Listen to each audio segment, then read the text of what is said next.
আসসালামু আলাইকুম। রঙিন মাছ আরও যে নাম রয়েছে বাহারি মাছ, অ্যাকোরিয়াম ফিশ, অর্নামেন্টাল ফিশ।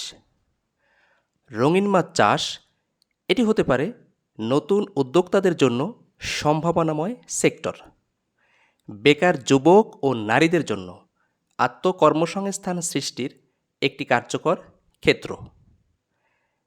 কেন রঙিন মাছ চাষ সম্ভাবনাময়? অল্প পুঁজি, স্বল্প জায়গা এবং তুলনামূলক সহজ ব্যবস্থাপনায় এই খাতে সফল হওয়া সম্ভব। ছোট চৌবাচ্চায়, যেমন সিমেন্টের ট্যাঙ্ক, পলিথিন বিছানো গর্ত, বাড়ির ছাদ, বারান্দা, ছোট রুম বা অ্যাকুরিয়ামে ছোট পরিসরে এই মাছ চাষ করা যায়। কিছু প্রজাতি রয়েছে যারা অটো ব্রিড করে, যেমন গাপ্পি, মলি, সোরটেল ও প্লাটি। এই মাছগুলো সরাসরি বাচ্চা দিয়ে থাকে। প্রাথমিক অবস্থায় এগুলো দিয়ে শুরু করা যায়।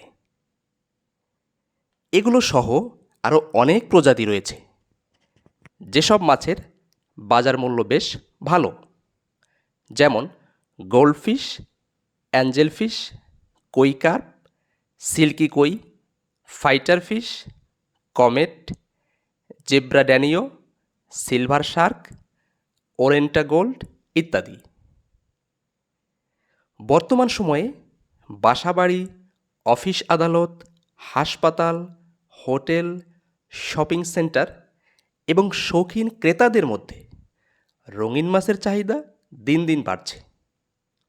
এছাড়া দেশীয় চাহিদা মিটিয়ে দেশের বাইরেও রপ্তানি করার সুযোগ রয়েছে। সঠিক পরিকল্পনা ও প্রশিক্ষণ থাকলে রঙিন মাছ চাষ নতুন উদ্যোক্তাদের জন্য একটি টেকসই ও লাভজনক উদ্যোগ হতে পারে। ধন্যবাদ।